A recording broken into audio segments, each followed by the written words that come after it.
A gente dá uns 2 minutos.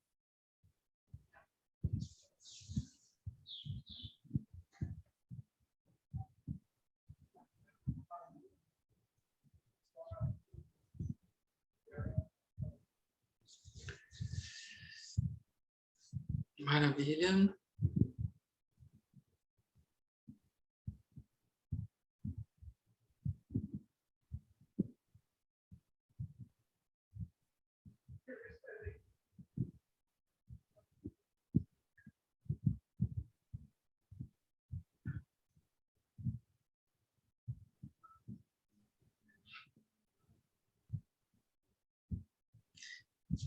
Maravilha. Bom, gente, bom dia, boa tarde, boa noite. O projeto Manaus é um projeto de pesquisa financiado pelo Ministério da Saúde, Fiocruz, que trata exatamente sobre as condições de vida e situação de saúde da população indígena não aldeada aqui em Manaus. Agradece a participação de todos.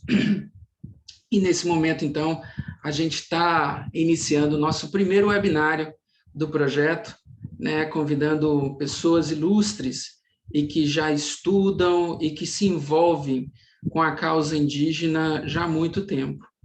Então, antes de começar, basicamente queria somente agradecer a todos e que a gente possa, ao longo dessa próxima hora, realizar, então, um debate bem profícuo, aconchegante sobre essa causa, tendo aqui pessoas que vão tratar sobre a questão da saúde indígena, de populações indígenas em contexto das grandes capitais de São Paulo e Manaus. Bom, a realidade dos indígenas que vivem nas cidades é de intensa vulnerabilidade social. Diante das políticas sociais, às vezes essas populações elas estão dupla, tripla e até mesmo quadruplamente excludentes. Primeiramente porque, quando não são aldeados, essas populações não estão incluídas no subsistema de saúde indígena, coordenado pela Secretaria Especial de Saúde Indígena, ou seja, ela está invisível à Política Nacional de Saúde Indígena. Em segundo, não tem uma atenção diferenciada pela própria gestão municipal, que é responsável pelo cuidado dos indígenas no contexto urbano. Essas debilidades, elas às vezes vão até na ordem de criar o vínculo e promover o cuidado em saúde dessas populações. A interculturalidade, as diferenças, às vezes, dificultam esse vínculo. Além disso, os indígenas vivem em áreas de grande vulnerabilidade socioambiental, com uma reduzida infraestrutura urbana e, às vezes, as unidades básicas de atenção básica, elas ficam distantes dos seus locais de moradia. Então, o acesso fica dificultado. Não obstante, os indígenas na cidade também estão excluídos dos sistemas de informação que raramente identifica a etnia e as origens culturais desses usuários. Os indígenas na cidade ainda também sofrem fortes preconceitos pelo estigma de não serem verdadeiros indígenas, porque vivem na cidade e porque não vivem nas suas aldeias, né? Não são sequer reconhecidos como indígenas. Então, ainda existem essa questão de preconceito, né, da própria sociedade. No entanto, os movimentos indígenas têm reivindicado que a identidade dos indígenas na cidade seja reconhecida e luta pelos direitos a uma saúde diferenciada. A pandemia explicitou ainda mais as desigualdades e as injustiças sociais em relação aos povos indígenas, atuando com maior impacto nas periferias das grandes cidades. Isso é uma fala de uma indígena, a Marcivana Sateremaué, que foi falado no último evento que nós promovemos no sábado passado, em que ela pergunta por que os indígenas da cidade parece que sofreram muito mais do que os indígenas aldeados. Bom, é diante desse contexto então, que a gente vai conversar, vai falar um pouco sobre a saúde da população indígena em contexto urbano, desafios da atenção primária no município de São Paulo e Manaus, e debater sobre a saúde das populações indígenas em contexto urbano, trazendo as experiências, os desafios e os avanços da assistência a essa população no cenário dessas duas capitais. Para isso, e aqui já agradecendo novamente, convidamos a professora doutora Lavínia Santos de Souza Oliveira, que é enfermeira, doutora em saúde pública, coordenadora de RH do Projeto Xingu. Muitíssimo obrigado. Aqui deferenciamos, né, prestamos deferência a esse projeto sensacional, que é docente e pesquisadora em saúde indígena e é vinculada ao Departamento de Medicina Preventiva da Universidade Federal de São Paulo. Agradecemos também a presença da Caroline Pisserni de Célio, que é enfermeira e especialista em saúde indígena pela Unifesp, enfermeira da equipe indígena Pancararu, da UBS Real Parque, na cidade de São Paulo. Também agradecemos a Nara Núbia Valente Santana Esquivel, que é cirurgiã dentista de formação, mestranda em saúde pública pela ENSP Fiocruz, né, e atua como técnica na gerência de ações programáticas da Secretaria Municipal de Saúde de Manaus. E também agradecendo aqui a presença da Jéssica Apurinã, que aqui está em nome, né, da Marcivana Saterimaué, que é a que coordena a COPIME. A Jéssica é bacharel em Direito e representa aqui, no nome da Marcivana, a coordenação dos povos indígenas do entorno de Manaus, que a gente chama COPIME. Gente, então, nesse momento, a gente passa a palavra à professora doutora Lavínia. Professora, muitíssimo obrigado por ter aceitado, né, esse bate-papo e que, enfim, já registrando aqui, né, que ao final de tudo isso a gente possa estar promovendo redes, né, de experiências, produções em que a gente possa estar advogando a favor das causas da saúde indígena nos contextos urbanos. Muitíssimo obrigado. Professora Lavínia, a senhora tem 20 minutos, mas, enfim, você pode também estender um pouquinho mais e a gente vai ficar controlando o tempo. Obrigado, viu? Muito obrigado. Boa tarde a todos, vocês me escutam? Perfeitamente. Eu agradeço muito essa oportunidade, é uma alegria estar com vocês, a Thaís, que eu conheci não faz muito tempo, mas foi nossa aluna, né, na especialização em saúde indígena, a professora Noeli, não sei se ela está nos ouvindo, mas é uma amiga já de muito tempo aí da UFAM, e a gente tem um carinho muito grande pela cidade de Manaus, pelo que a Amazônia representa para o Brasil e para a causa indígena.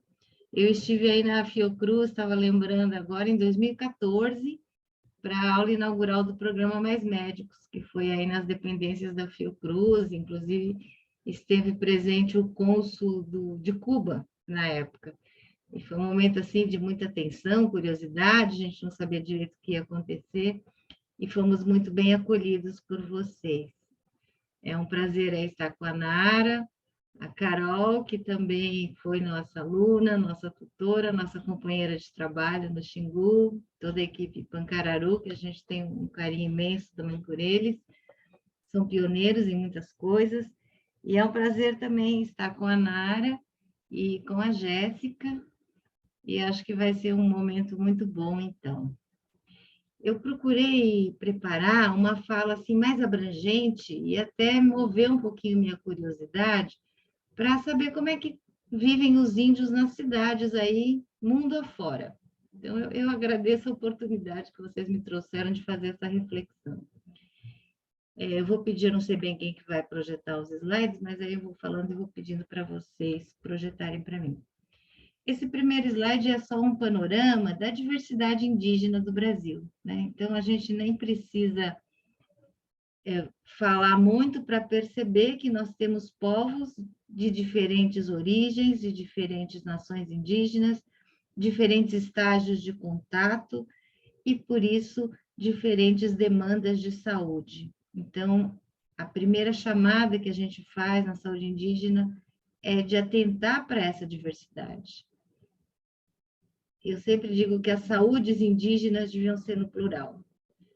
E ainda no contexto urbano, com maior pluralidade ainda, né? Porque aí você vai transversalizando com uma série de outros elementos. Então, é uma questão muito complexa, muito desafiadora e que não é recente. Talvez sejam tardias as nossas respostas. Pode passar o próximo.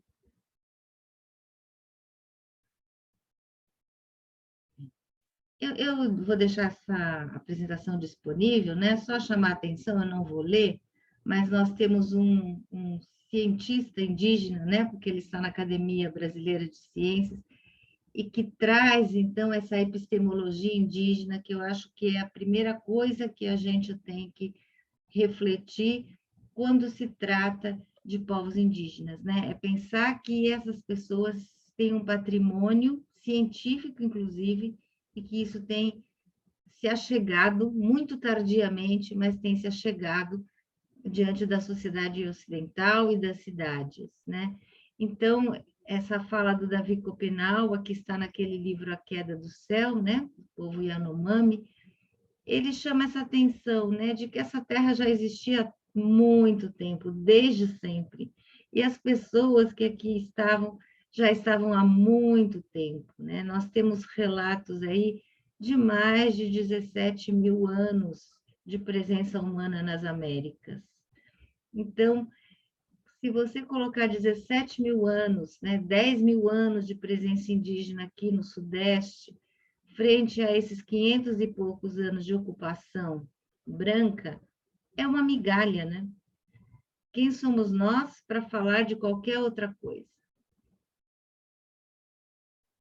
Pode passar o próximo. Então, quando se diz indígena na cidade, eu acho que vale a pena a gente voltar um pouquinho para o conceito do que é ser indígena ou do que é não ser indígena, porque a primeira fala que se escuta é: nossa, mas você é índio? O que você está fazendo aqui? Eu escuto muito isso aqui em São Paulo, né?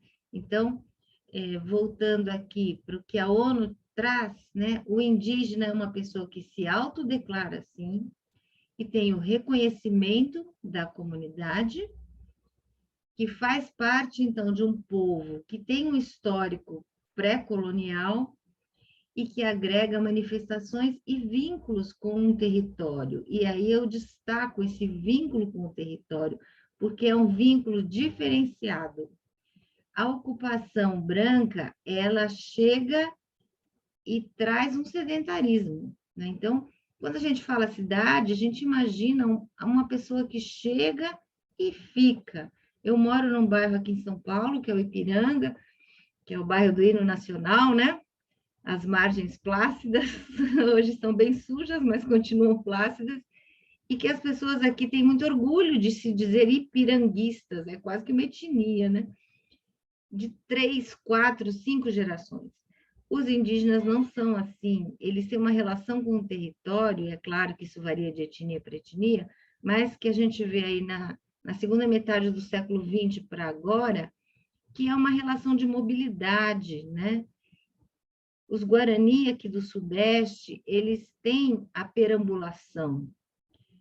Então, quando a gente pensa em estrada, estrada, parece um conceito muito moderno, né? Mas nós temos a rota do Peabiru, que é uma estrada indígena que foi aberta do Peru até o Rio de Janeiro. Vocês imaginam isso?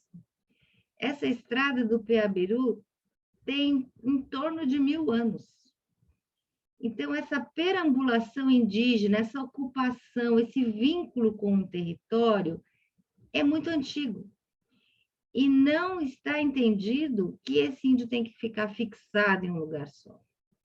Então, acho que o primeiro desafio, quando a gente fala índio na cidade, é que o índio está na cidade, mas ele não é da cidade. Talvez a cidade é que tenha invadido o espaço dele, né? Então, esse vínculo com o território, eu acho que é o primeiro ponto para a gente começar a discutir o que seja uma atenção à saúde num contexto urbano para os povos indígenas, né?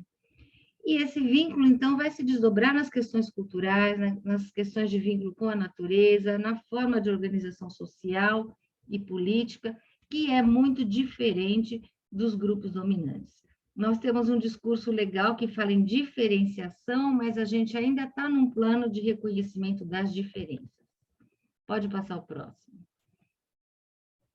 Eu trouxe dados aqui, também não vou entrar em detalhes, né? Mas no mundo como um todo, nós temos cerca de 400 milhões de indígenas, ou seja, 5% da população mundial. Esses povos estão reconhecidos em 90 países, e em muitos eles existem e ainda não são reconhecidos. Então, isso não é uma questão só nacional, só da América do Sul, né? O Japão, por exemplo, que é dito um povo desenvolvido, tem uma etnia indígena lá, que são os Ainu, que são o povo do urso, que só foi reconhecido em 2019. E eles ocupam uma ilha, que é a ilha de Hokkaido, que é ao norte de Tóquio, que a gente sempre ouve falar que Tóquio é uma cidade hiperpopulosa, né? E tem esses indígenas ali pertinho, né? Eu vejo que os indígenas têm chamado muita atenção dos órgãos internacionais por conta das questões climáticas e das questões de preservação ambiental.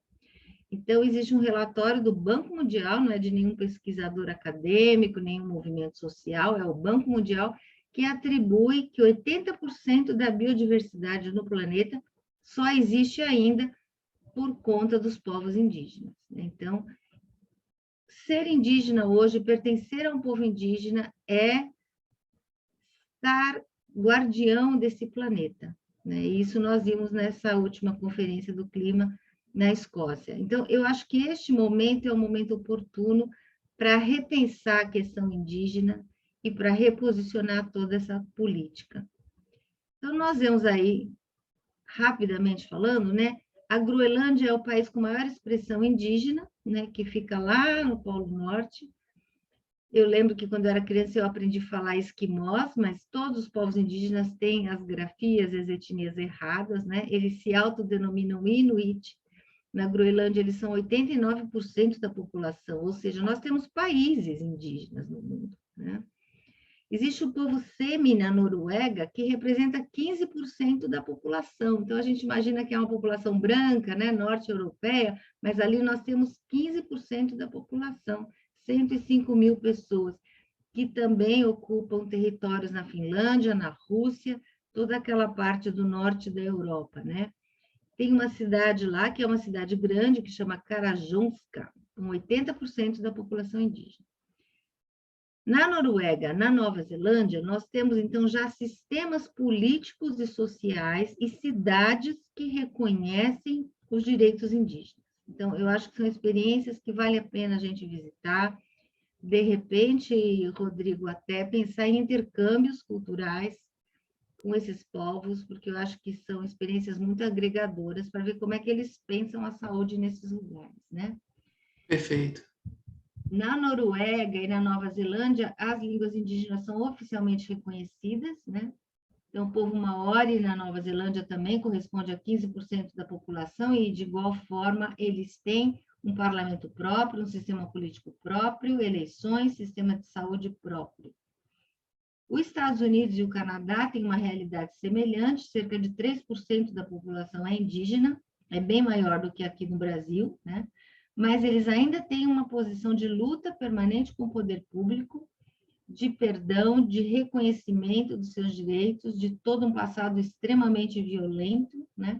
O Canadá é mais avançado, porque reconhece as etnias e as práticas culturais, também existe governo indígena no Canadá, mas a questão territorial lá ainda é muito conflituosa, né? Os indígenas estão todos deslocados para o norte, para o gelo. Eu tive a oportunidade de estar lá uns anos atrás, e é muito triste, porque lá no norte não tem como plantar, não tem como criar animais, então é uma vida muito restrita e muito dependente de benefícios sociais. Pode passar o próximo. Então, vamos chegar aqui na América Latina, né? Aqui nós temos 45 milhões de indígenas, 8% da população, sendo que é o México o país mais populoso, né? Depois vem o Peru, a Bolívia, a Colômbia e o Equador. o Brasil não tem uma população indígena expressiva, numericamente falando, mas é o país de maior diversidade étnica, com 305 povos, né? Segundo a Comissão Pró-Índio aqui de São Paulo, são 12 milhões de indígenas na América Latina que moram nas cidades. Então, a gente está falando de muita gente. No Brasil, em torno de 40% da população, né? 400 mil pessoas. Aí eu vou chegar no estado de São Paulo, depois a Carol vai falar mais da experiência Pancararu, mas as estimativas variam muito, porque nós estamos há mais de 10 anos sem censo, isso prejudica demais qualquer atividade, né? Então, varia entre 40 e 90 mil pessoas. E São Paulo é a capital indígena do Brasil, então, né? Porque nós temos aqui entre 20 a 25 mil indígenas de 45 etnias, seguidos por São Gabriel da Cachoeira, aí no Amazonas, 16 mil, e Salvador, na Bahia, com 8 mil. Esses dados são antigos, né? São do censo de 2010, com alguma atualização. Em termos de territórios demarcados, aqui nós temos o menor território do país, que é a terra indígena Jaraguá, no norte da cidade, e Tenondé-Porã, no sul, que é do povo Guarani. E temos vários núcleos de etnias, a maioria vindas do Nordeste, como é o caso dos Pancararu, no Real Parque. Então, vocês vejam que os indígenas estão diluídos em todos os 39 municípios da Grande São Paulo, inclusive em Guarulhos, que é o segundo maior aqui do estado, Osasco e Mogi das Cruzes. Então, a presença indígena é inegável. Pode passar o próximo.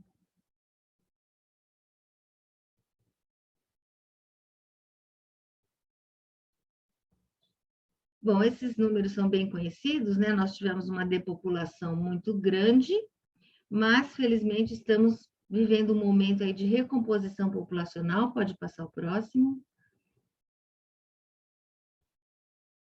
Então, aqui vocês também já devem conhecer esses dados do censo de 2010, que a população indígena representa mais ou menos 0,5% do total de brasileiros, né? O próximo. E aí, quando a gente pensa onde estão as terras indígenas, a maior parte é na região norte, né, 61%, mas nós temos esse movimento, né? Então, os indígenas estão num crescente movimento entre os seus territórios e as cidades, né? Pode passar. E nós temos diferentes estágios de contato, né? Aí é a página do Instituto Socioambiental, que a gente sempre recomenda que vocês visitem, porque é só clicar em cima da etnia e abrem várias informações, né? Próximo.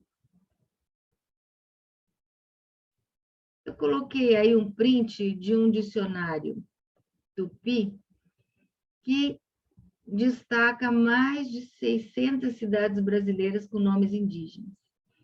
E aí, o próprio Manaus, né?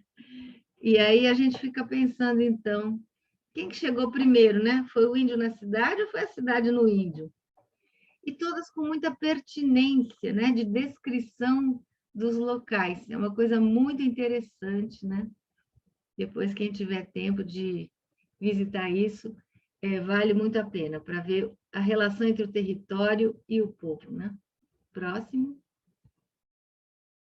Nós temos no Brasil os índios isolados e de contato recente, né, que é uma coisa que nós precisamos destacar, falando de indígenas nas cidades, que é um extremo, mas que tem esse outro lado, né, desse povo que tem um isolamento voluntário, a maioria aí na região amazônica, nas fronteiras entre o Peru, o Acre, né, e também no estado do Amazonas. Pode passar o próximo. Então, eu acho que vale a pena a gente fazer uma reflexão rápida sobre o arcabouço legal, né? Já foi mencionado aqui o SUS, o SAS e SUS, que é um grande avanço, mas que tem a lacuna, então, de não discutir a questão do indígena fora de sua aldeia. Então, nesse sentido, é uma legislação que precisa ser revisitada. Pode passar, porque ela é retrógrada, né? Ela não reconhece desde essa recuperação demográfica até essa aproximação das sociedades indígenas com as cidades do entorno. Então, aqui vocês veem que na década de 50, os acadêmicos chegavam a falar que os índios iam ser extintos. Então, a academia erra feio às vezes, né? O próprio Darcy Ribeiro chegou a admitir isso. depois de 5 anos, ele começou a falar, não, eu acho que não, acho que vai aumentar. E é o que a gente assiste hoje, né? Próximo. Então, nessa abordagem de saúde indígena, nós precisamos falar um pouquinho das políticas, né? E aí, num sentido etimológico, existe a política de Estado e a política de governo. Infelizmente, hoje no Brasil, a política de governo está tentando engolir a política de Estado. E isso tem afetado demais os povos indígenas, né? Então, essas decisões cotidianas não representam a política de Estado que foi construída pelo movimento indígena, pelos movimentos sociais, pelos acadêmicos, pelos militantes do SUS. É por essa política de Estado que a gente tem que brigar. Próximo. Então, o SASI-SUS tem no seu arcabouço a questão de respeito às diferenças, de atenção diferenciada, tudo isso já está posto. Agora nós temos que trazer para o contexto urbano, né? Deslocar do aldeamento para a realidade urbana. Então, em termos de arcabouço legal, nós temos uma estrutura muito avançada. Próximo. Aqui são os distritos sanitários, né, que é um recorte territorial, que agora não cabe a gente discutir, mas que vocês veem que ele não dialoga com o Estado nem com o município. E eu acho que esse diálogo é necessário para que o subsistema avance. Próximo. Esse desenho todo mundo que estuda saúde indígena conhece, né, que é o caminho que o indígena faz da sua aldeia até as suas referências, né? Se pensa até na Casa de Saúde do Índio, que é um local onde fica, então, esse indígena que não é da cidade. Porém, está faltando a gente incluir aí, então, as cidades e os locais que esses indígenas ficam quando vêm para a cidade, né? É uma reflexão muito necessária. Próximo. A capacidade instalada do subsistema, ela é grande, né? Esses dados são de 2017 e, infelizmente, a gente não tem tido condições de acessar dados mais atualizados, né? Isso é um problema sério, mas esses dados são de 2013, na verdade, uma atualização de 2017, nós temos 66 casas do índio Brasil afora, né? Muitas aí na região norte, mas são insuficientes para dar conta dessa movimentação dos indígenas. Próximo. A força de trabalho também é uma força de trabalho crescente, né? Hoje está em torno de 20 mil profissionais, porém ela é extremamente precarizada, cerca de 40% é de indígenas, que também não têm a devida atenção, devido preparo. Nós estamos aí numa verdadeira guerra com o Ministério da Saúde para levar adiante a formação de agentes indígenas de saúde, que Manaus conseguiu fazer, né? O Amazonas, a Escola de Saúde Pública do Amazonas conseguiu terminar.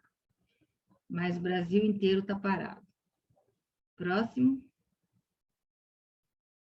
Bom, em termos de indicadores de saúde, né, o que chama mais atenção nas populações indígenas, tanto aldeada quanto não aldeada, é a questão da saúde da criança, mortalidade infantil muito alta, né? Então, uma das expressões dessa vulnerabilidade está nas crianças. Próximo. Aí nós vemos também a questão da saúde da mulher, uma grande vulnerabilidade, uma dificuldade tremenda de acesso à pré-natal, à atenção ao parto, mortalidade materna, temos indicadores de mortalidade materna vergonhosos na população indígena, só encontrados nos piores IDHs da África. Próximo. As causas de mortalidade infantil, em sua maior parte, são causas evitáveis, doenças do aparelho respiratório, doenças infecciosas e parasitárias, e também as afecções perinatais, que é hoje o que mais mata na população geral. Mas vocês vejam, então, que nós estamos ainda muito atrasados em termos de indicadores da saúde indígena. O próximo. Temos as endemias, né? A tuberculose. Hoje, talvez a maior endemia que afete os povos indígenas seja ainda a tuberculose, e isso está aumentando. a malária aí na região norte. Pode passar o próximo. Mas temos também boas notícias, né? Os profissionais indígenas ocupando um protagonismo cada vez maior, né? E trazendo saúde de qualidade para os seus povos e também trabalhando em outros povos. Isso é uma experiência muito interessante. Próximo. Temos conflitos territoriais e impactos ambientais cada vez mais acirrados, né? Com desdobramentos diretos na saúde física e mental. Então, o índio que chega na cidade, ele chega repercutindo tudo isso, doenças crônicas não transmissíveis, doenças relacionadas a estado nutricional e também na saúde mental. Aí é um mapa do Xingu com o seu entorno totalmente desmatado.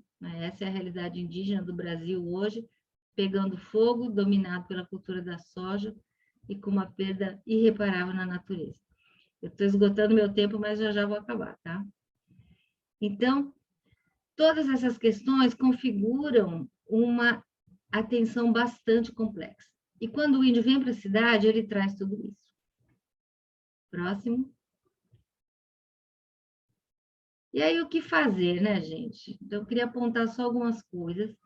Esses índios estando na cidade ou nas aldeias, eles têm feito uma apropriação tecnológica muito interessante, inclusive na área da cultura, né? Aí temos um cineasta indígena, o Kamikiá, que tem sido premiado internacionalmente. Então, já pensando em termos de alternativas, né, econômicas de vida dessas pessoas. O próximo. Aqui em São Paulo, a gente tem o grupo Memória Viva Guarani, que viaja, faz apresentações, já tem 3 CDs gravados, né?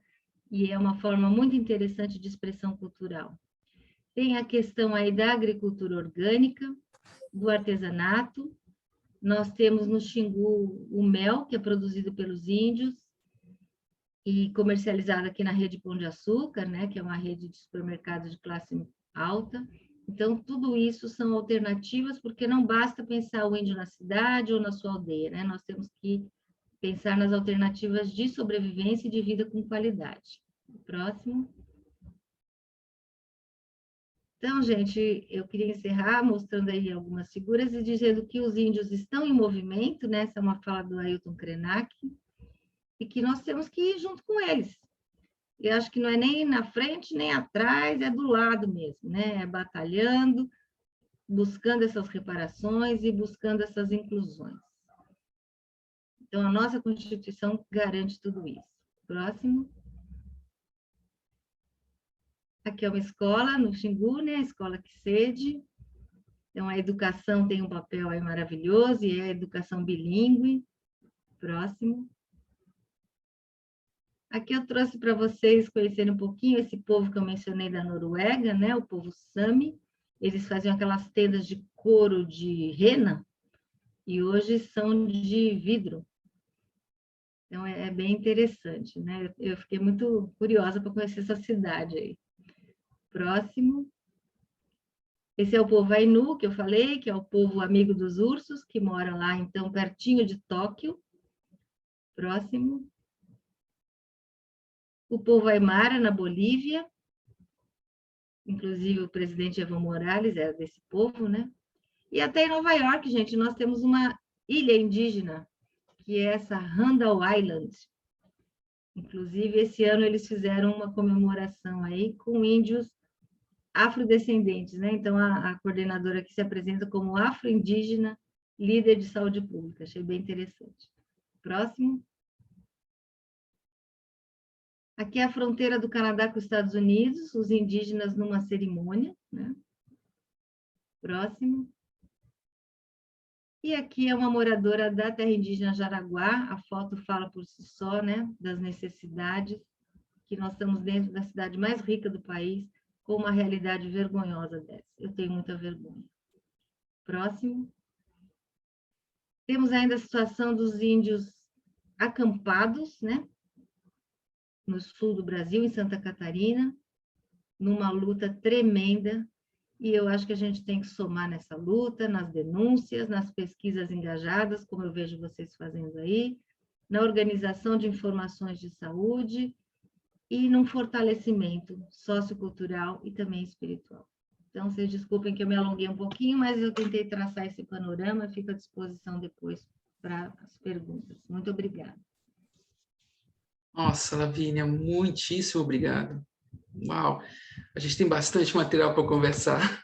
Você fez algumas provocações que eu acho que vai ser bem legal na hora da gente conversar, né? Que a ideia de política de governo está querendo engolir a política de Estado.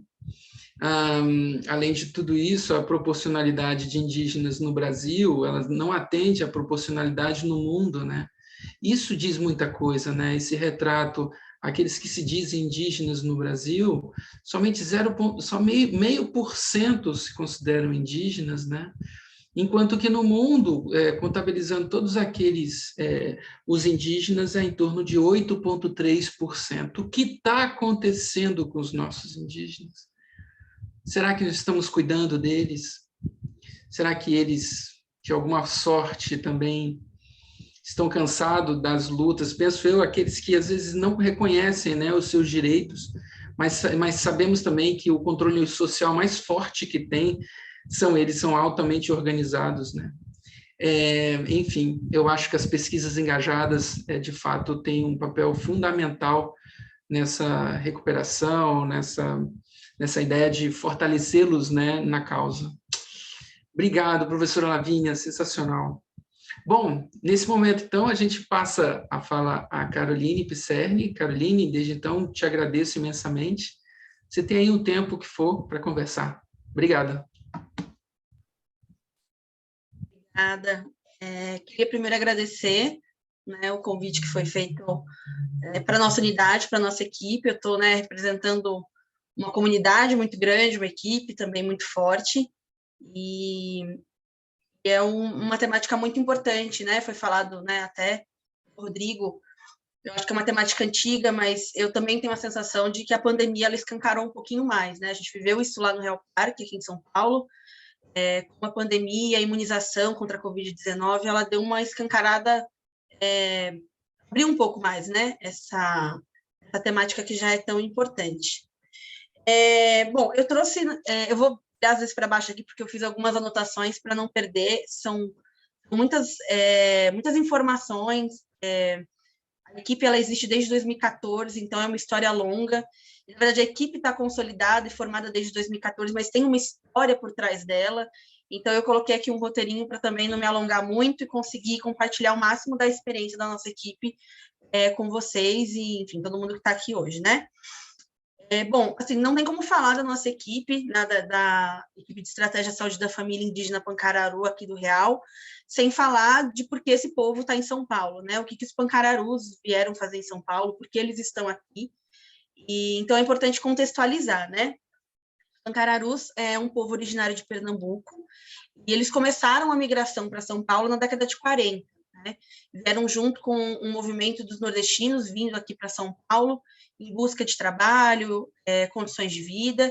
Os pancararus vieram nesse movimento. De início, os homens acabaram vindo, e principalmente trabalhar na indústria civil, na construção civil, né? Os indígenas começaram a migrar para cá, e aí tem um período longo até a formação da equipe, até a formação das organizações sociais do povo pancararu aqui em São Paulo. Foi um período de muita luta, né? Foi falado até aqui em relação à autodeclaração dos povos indígenas. A gente tem histórias muito interessantes dos pancararus mais velhos que vieram, né, com seus 20, 30 anos para São Paulo, de um movimento de um apagamento étnico mesmo, né, de um preconceito escancarado que até hoje acontece em São Paulo com essas populações, mas que vinha de forma muito agressiva. Então, que segurança e que motivação esse pancararu tinha de dizer que era indígena dentro da cidade de São Paulo, né? Morando na periferia, uma grande dificuldade para conseguir trabalho. Então, é um movimento de muitos anos, né? É intencional, esse apagamento étnico, né? Não era interessante dizer que era indígena. A gente tem histórias de vários pancararus que trabalharam por anos, 10, 20 anos em alguma instituição aqui em São Paulo e nunca disseram que eram indígenas. Então, a gente tem um período muito grande até a conquista da equipe. Essa equipe ela foi consolidada em 2014, através de muita luta, de muito movimento. principalmente por conta pelos indígenas, né, entenderem que essa atenção diferenciada, ela se estende para a cidade, né, o que a gente tem falado até agora, a professora Lavínia falou bastante, esse cuidado diferenciado, esse olhar diferente para essa população, ela precisa também ser estendida para o contexto urbano, né, porque o indígena não deixa seus costumes, o seu modo de ver processos de saúde, doença, os seus processos de cura e de cuidado, eles não ficam só na aldeia, eles caminham junto com essa população onde quer que ela esteja. Entendendo isso e tendo uma dificuldade grande também em relação ao acesso à saúde em São Paulo, por conta de diversos motivos, mas um dos principais em relação ao preparo das equipes de saúde para atender essas especificidades, esses indígenas do Real Parque buscavam muito atendimento no ambulatório do índio. Não sei se todo mundo conhece São Paulo, né? Um bairro do outro de São Paulo é um caminho longo, e às vezes o acesso também é muito difícil, muito trânsito, muito ônibus. Então, esses indígenas iam até o ambulatório do índio, né? Não sei se também todo mundo conhece, o ambulatório do índio é um ambulatório vinculado à Universidade Federal de São Paulo, a Unifesp. É um ambulatório que tem uma história muito antiga de relação com os povos indígenas, tanto que vem via Casai, como os indígenas que moram em São Paulo. Então, os pancararus, conhecendo o ambulatório do índio, os profissionais que trabalhavam lá e a sua competência cultural, buscavam atendimento no ambulatório. Geograficamente, é muito longe do Real Parque. E também acaba pulando toda uma etapa do cuidado, muitas queixas e muitas demandas que são da atenção básica, que deveriam ser resolvidas na unidade básica de saúde e a sua equipe. Então, entendendo isso e fazendo esse movimento junto com o ambulatório do índio, o Projeto Xingu, em 2014 nasce essa equipe, né? É constituída essa equipe, a equipe de estratégia saúde da família indígena Pancararu, né? Essa equipe, ela está localizada, né, como eu falei, numa unidade básica de saúde no bairro do Real Parque, que é um distrito do Morumbi, na zona sul de São Paulo.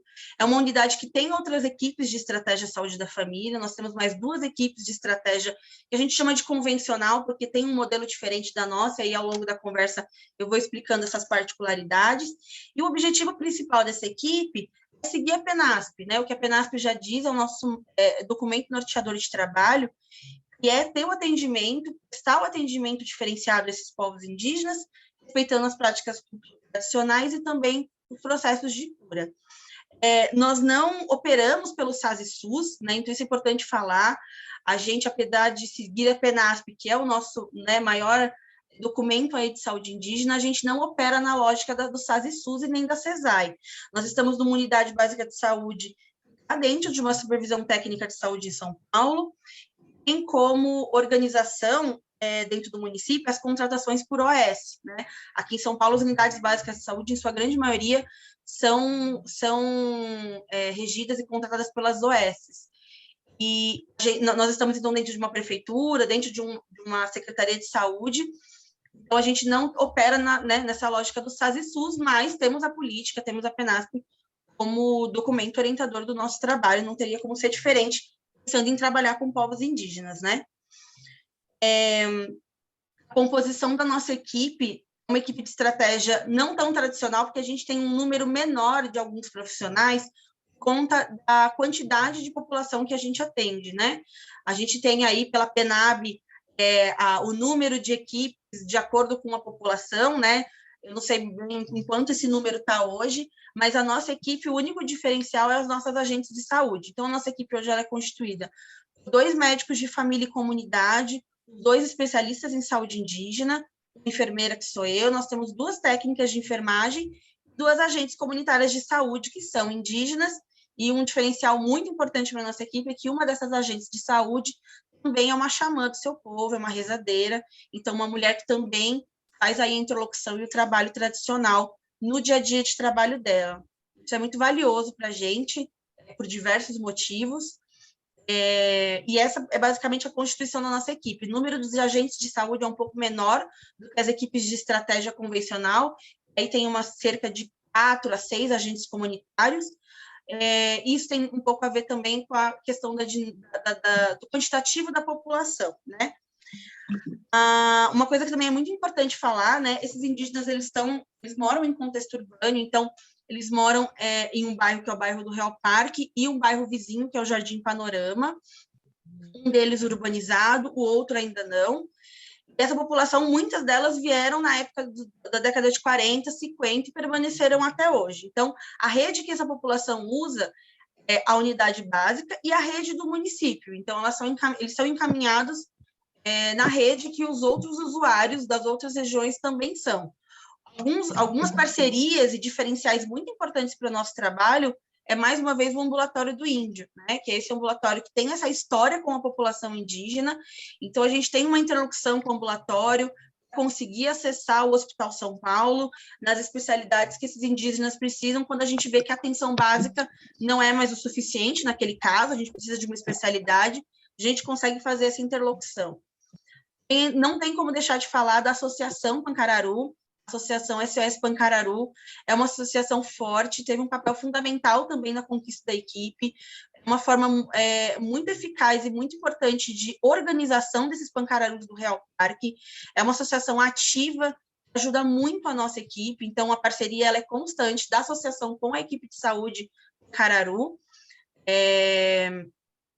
E, enfim, é importante a gente falar também dessa associação que está viva e atuante até hoje. Eu trouxe algumas particularidades, aí eu pensei em dividir em dois grandes eixos, que eu acho que são as maiores contribuições que eu tenho aqui em nome da equipe para trazer para esse modelo que vocês estão trabalhando, enfim, construindo aí em Manaus. Então, a gente entende que são os dois grandes pilares da nossa equipe, né? O cuidado e a formação. Eu começo falando um pouco do cuidado, falando um pouco sobre o nosso censo, a nossa população. Quem são esses indígenas Pancararu que a gente tem de diferente das equipes de estratégia de saúde da família convencionais? Com toda a equipe de SF, né, a gente trabalha com um censo populacional e na ESF tradicional, as equipes fazem o cadastro desses usuários na unidade de acordo com as ruas, né? Todo o BES tem uma área de abrangência, com ruas, né, por endereço, por número de rua, e quando essa pessoa sai, ela se muda, ela vai embora, ela é descadastrada daquela equipe ou daquela microárea e tudo mais. Essa é uma grande diferença da nossa equipe, né? A equipe de SF Pancararu, nós trabalhamos com um censo com um recorte étnico, não geográfico. Então, qual é a metodologia de trabalho nossa? Nós atendemos todo indígena Pancararu, independente de onde ele mora. A quantidade de pancararus que residem no Real Parque Jardim Panorama, que é a nossa área de abrangência da UBS, é maior, mas eles não se restringem àquele bairro. Então, a gente atende tanto os indígenas que residem ali próximo ao UBS, né, geograficamente é muito perto a unidade dessa comunidade, desses dois bairros, mas também indígenas que estão pancararus, né, que estão espalhados por São Paulo. Então, a gente tem bairros vizinhos e até bairros um pouco mais distantes de indígenas pancararus, que eventualmente passaram uma vez com a equipe e foram cadastrados, ou que mesmo morando muito longe da unidade, percorrem esse caminho para vir até o UBS. Isso é um indicador muito importante para a nossa equipe, porque demonstra que existe um vínculo, existe um reconhecimento dessa comunidade, desses indígenas, que a equipe que está ali vai conseguir atender aquela comunidade na sua especificidade. Eu tenho exemplos de gestantes, né, que vão fazer o pré-natal, e o pré-natal é todo mês, conforme vai avançando a gestação é a cada 15 dias, uma semana, moram em bairros distantes, precisam pegar 2, 3 ônibus para ir na unidade. Onde ela mora, ela tem uma UBS do lado dela, mas ela vem até a nossa UBS, até a nossa equipe, porque ela entende que ali ela vai ser assistida, vai ser atendida de forma integral, seus valores culturais vão ser respeitados, as práticas de cura tradicional também. Então, esse é um indicador importante. Isso não é 1 ou 2 casos, a gente tem muitos casos de idosos, gestantes, crianças, que residem bem longe da unidade e vão até a UBS por conta dessa equipe. E a gente não descadastra, a gente tem o nosso censo ele é muito dinâmico. A gente tem os indígenas que a gente chama de dentro de área e fora de área. O fora de área é aquele indígena que está em outros bairros de São Paulo e também na aldeia. A gente não descadastra esse indígena que vai para a aldeia. Esse é um movimento também importante e contínuo da comunidade Pancararu. Esses indígenas vão para Pernambuco com bastante frequência, inclusive, por diversos motivos, Essas viagens, às vezes, são longas, às vezes demoradas, às vezes 1 ano, às vezes 1 mês, mas isso não importa. Esse indígena não é descadastrado, ele tem uma família, ele tem um número de prontuário, ele tem um histórico. A gente tem tentado avançar cada vez mais a ter uma interlocução com o DICEI Pernambuco e também com as equipes de equipe multidisciplinar de saúde indígena das aldeias da terra indígena Pancararu, em Pernambuco, né? Isso é uma particularidade grande da nossa equipe. Assim, trazendo em dados, né, hoje a gente tem cadastrados no nosso censo, na nossa unidade, 264 famílias pancararus. No número total, a gente tem lá morando, né, hoje, no Real Parque, 718 indígenas, e em trânsito, tanto na aldeia como em bairros mais distantes, 567. A gente tem um total de cadastro de 1.285 pancararus e famílias, né, os casamentos também com não indígenas, as famílias que são atendidas hoje pela nossa equipe. Isso requer bastante organização, do ponto de vista, né, organizacional mesmo, né, de planilha, de cor de prontuário, de identificação em prontuário, e uma constante conversa também com as instâncias municipais, com a secretaria, com as divisões de atenção. Lembrando que isso também não é de hoje, né, a equipe é de 2014, então muito foi percorrido. Da equipe eu sou a pessoa mais jovem, não tenho nem 2 anos de equipe. A gente tem pessoas na equipe que já estão há 5 anos, então, tiveram equipes anteriores à nossa, hoje essa formação, então foi uma construção com muita conversa, acionando a secretaria, a OS, levando sempre essas particularidades, sentando, conversando e conseguindo mostrar essas especificidades, o quanto o município, o estado, as OS precisam entender que a lógica de trabalho de saúde indígena, ela precisa ser um pouco diferente da equipe de estratégia convencional, por vários motivos, né? Eu trouxe aqui um agora que é o censo, parece que é simples, mas não é tão simples, né? Quanto aos atendimentos, a gente faz os atendimentos como uma unidade básica de saúde, então na mesma rotina, então a gente tem VD, a gente tem os atendimentos, nós temos os grupos, com algumas particularidades, a gente tem. Infelizmente, ano passado, por conta da pandemia, não aconteceu, estamos torcendo para esse ano acontecer, que é o Abril Indígena, é um momento muito importante para a comunidade Pancararu, existem alguns rituais de etnia, um deles é o toré, onde os encantados vêm, fazem as danças. Em 2018, foi a primeira vez que esse toré foi cantado dentro da UBS, num dia de atendimento mesmo, o toré e os praiás foram para dentro da UBS, teve a festa. Isso é importante porque é uma demarcação de território, né? E aí eu trago a reflexão do que a gente tem falado até agora, a Lavínia falou também, em relação a essa afirmação de que eles existem e estão ali, né? O que eu estou contando, algumas coisas, algumas particularidades do nosso trabalho, não veio de forma fácil e não é mantido de forma fácil, né? Esses indígenas, por estarem fora da sua aldeia, são questionados a todo momento, que são realmente indígenas, que estão fora dos seus territórios, perderam a cultura porque não tem cara de índio.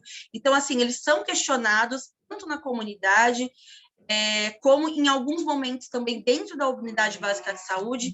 Então, quando o toré entra na unidade, quando os praiás vão dançar, e quando a gente tem esse momento de mostrar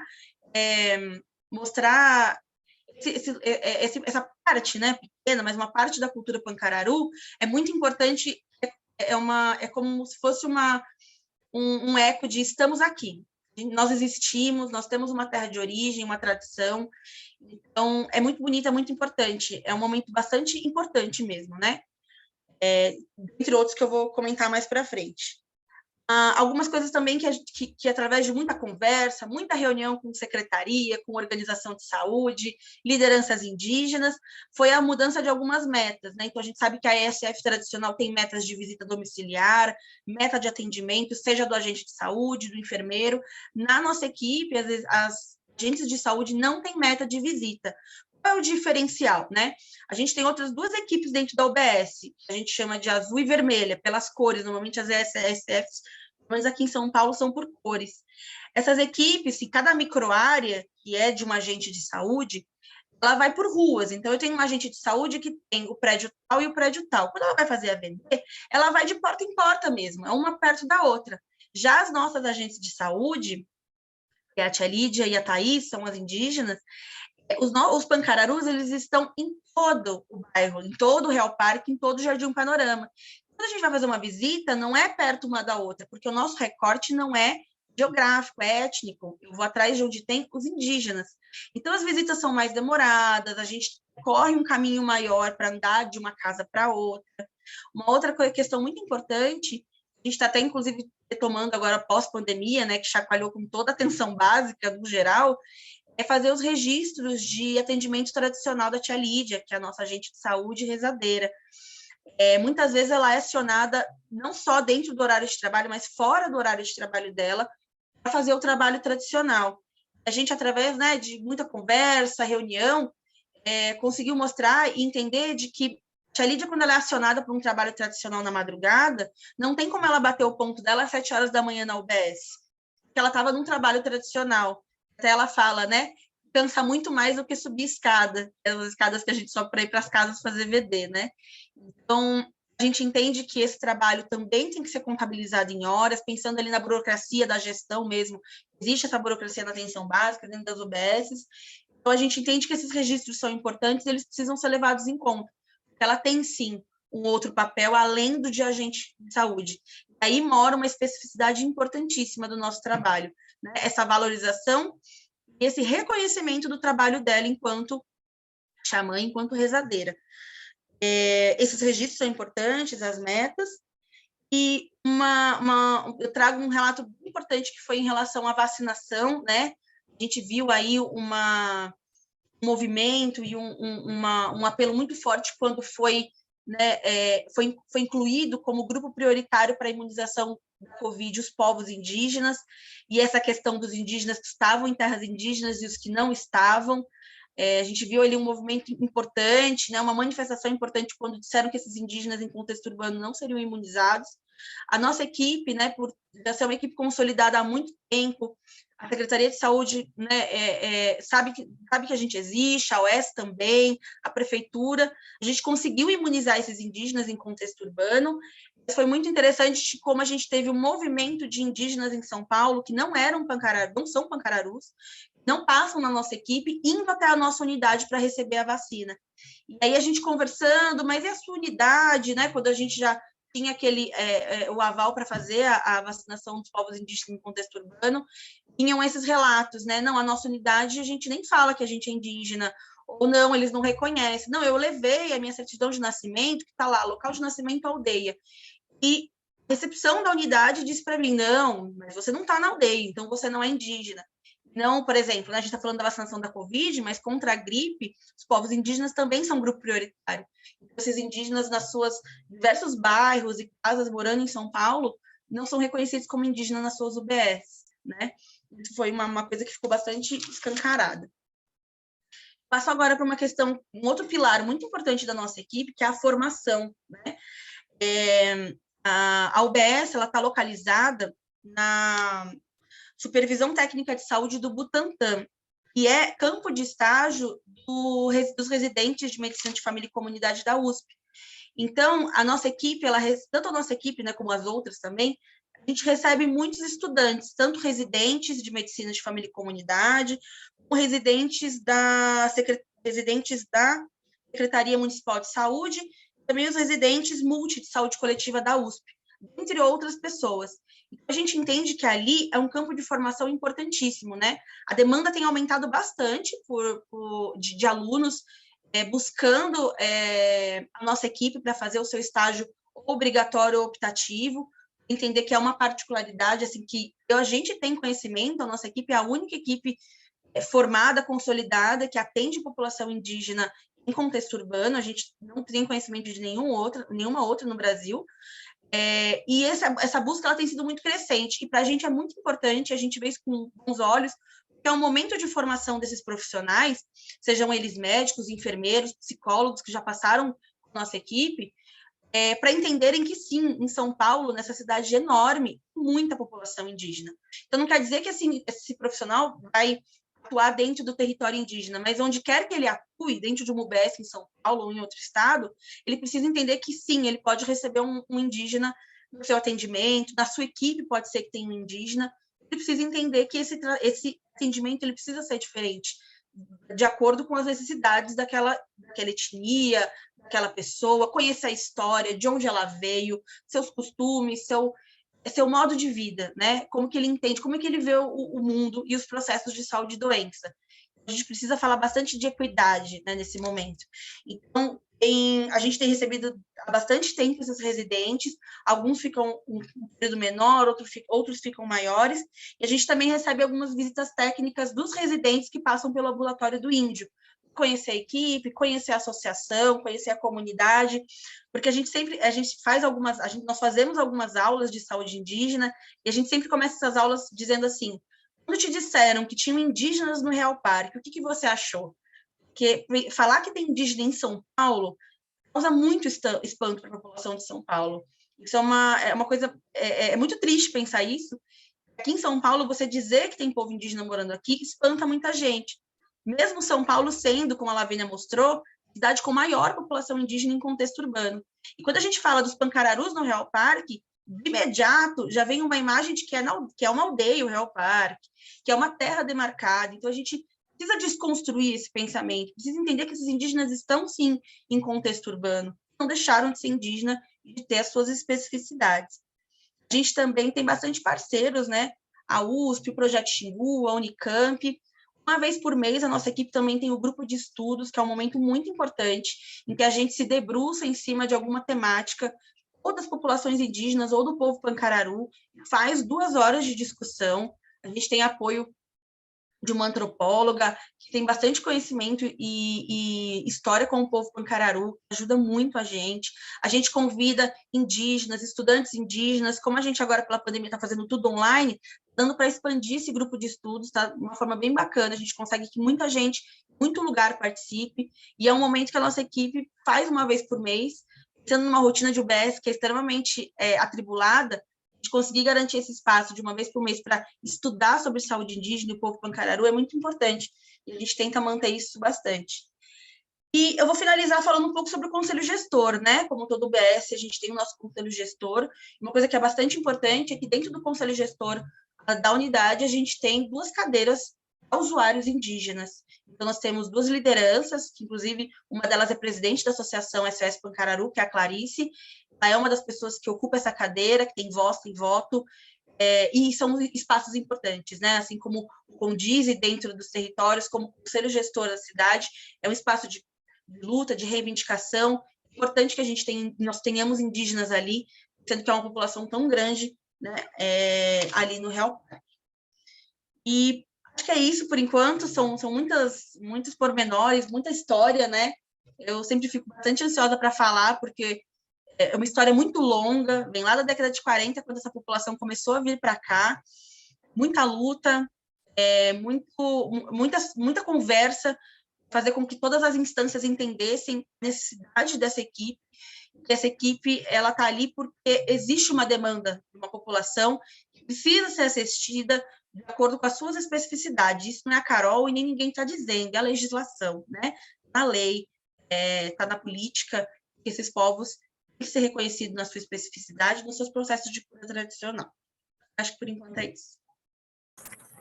Obrigada, Caroline. É interessante ver como que as nossas problemáticas, apesar de cidades tão diferentes, Manaus e São Paulo, são tão parecidas, né? Muito importante sua fala de trazer essa dinâmica da equipe e de mostrar algumas problemáticas no cuidado a essa população indígena. Então, agora a gente chama a doutora Nara Esquivel, da Ciência Manaus, para poder fazer a fala dela. João, você pode colocar a apresentação dela? Certeza.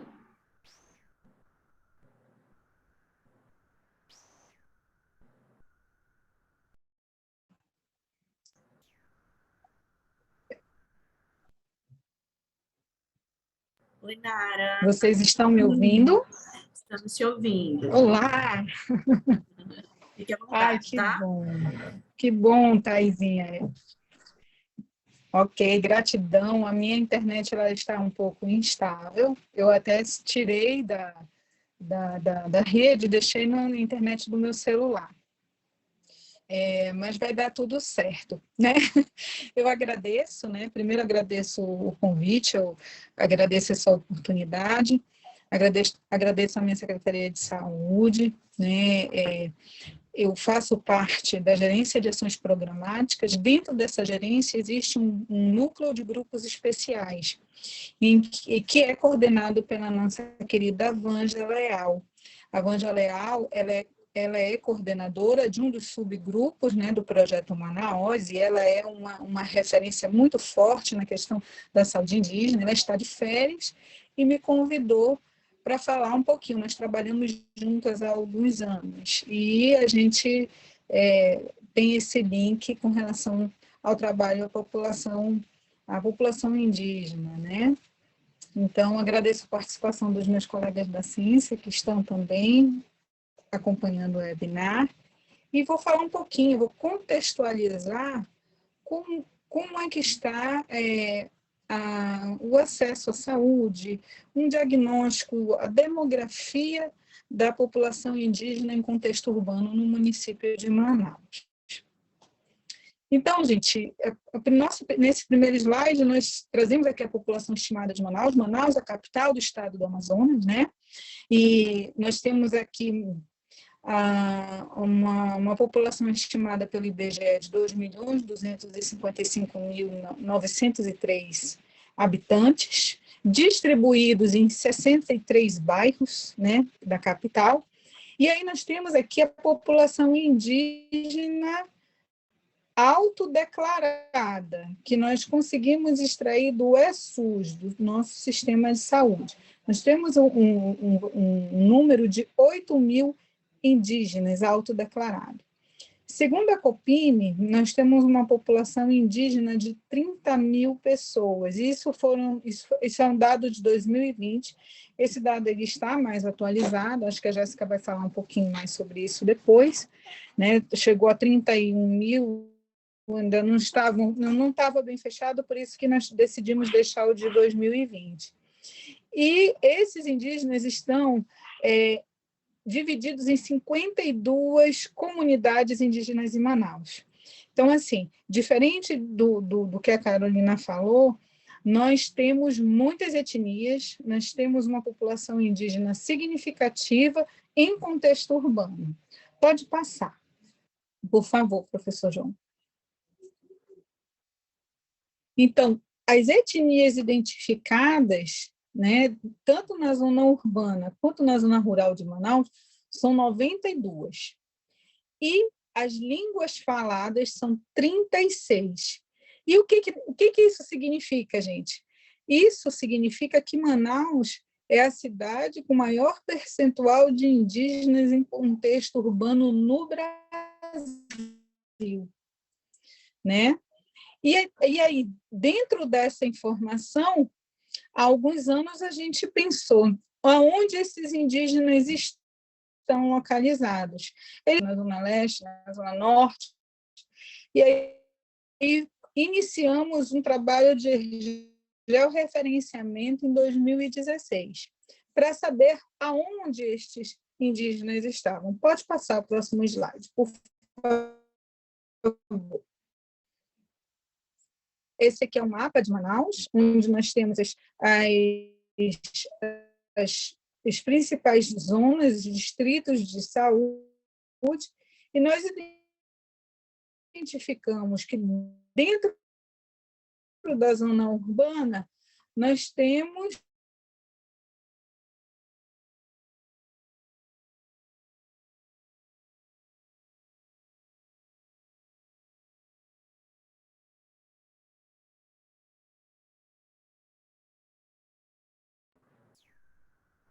A Nara deu uma travadinha. Oi, Nara. E agora? Agora sim, melhorou. Voltou? Voltou. Ah, que bom. Então,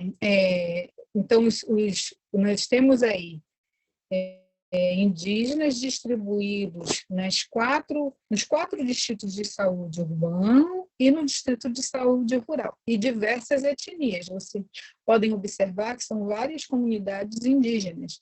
Nós temos Cocama, Apurinã, nós temos... São diversas etnias. Pode passar, por favor. E aqui, esse é um diagnóstico que está sendo realizado desde o ano passado, nos distritos de saúde, aonde estão, quem são, qual é a comunidade, quais são as etnias que existem dentro dessa comunidade, a quantidade de famílias que existe, tá? E quais são as unidades referenciadas para o atendimento dessa população, dessas comunidades. Então, assim, nós dividimos cada distrito de saúde com a necessidade, de acordo com as comunidades indígenas que existem, e referenciamos essas comunidades para diversas unidades de saúde. Né? Então, essas são as comunidades que existem no Distrito Norte, com o número de famílias, e as unidades que são referenciadas. Pode passar. Os próximos slides, eles vêm trazendo aqui a localização no distrito, esse aqui do Distrito Norte.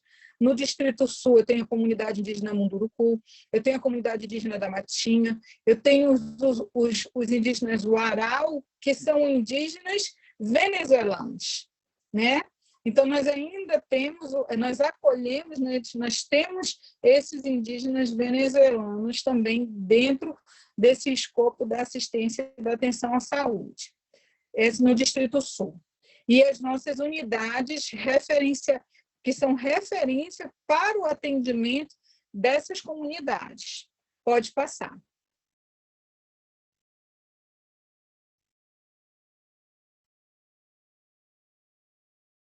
No Distrito Leste,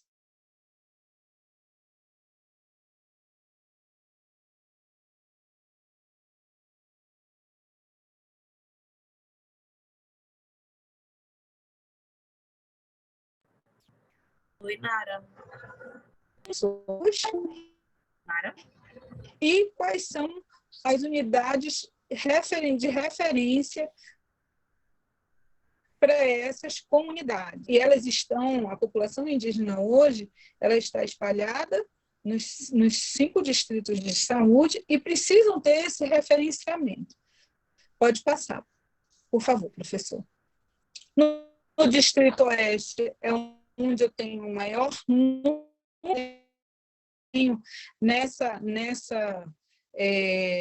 nesse distrito, eu tenho o Parque das Tribos, que hoje é o grupo, a comunidade que eu tenho o maior número de indígenas, aproximadamente 3 mil indígenas.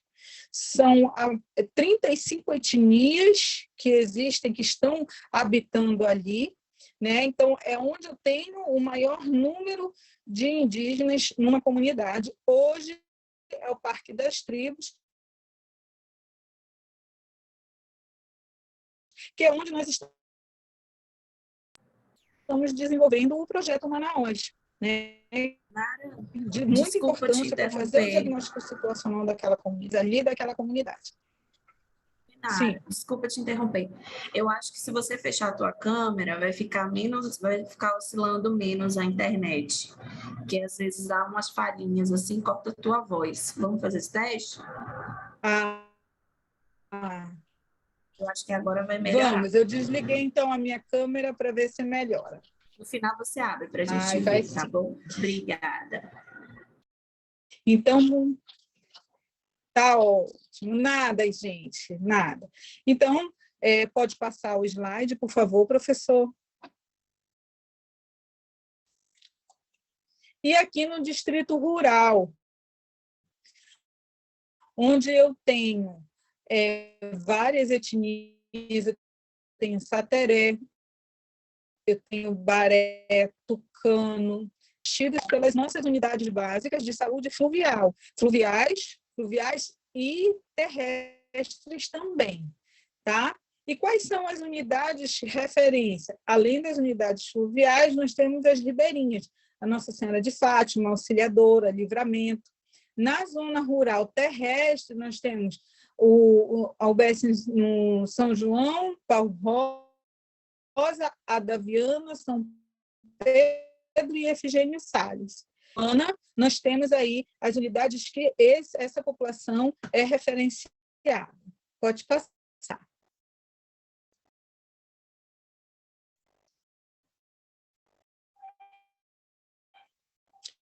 Então, aqui é um mapa do nosso departamento de controle e avaliação, né? E destacando aí na parte oeste, na zona oeste, o Parque das Tribos, que hoje é a nossa maior comunidade indígena em contexto urbano. Pode passar. E aí nós trouxemos de uma forma muito abrangente, né, os dados sobre a questão social e situação de saúde dos nossos indígenas em contexto urbano, né? Quais são os principais agravos? Como é que está a situação de saúde? Nós temos aí agravos respiratórios, os quais eles são muito acometidos,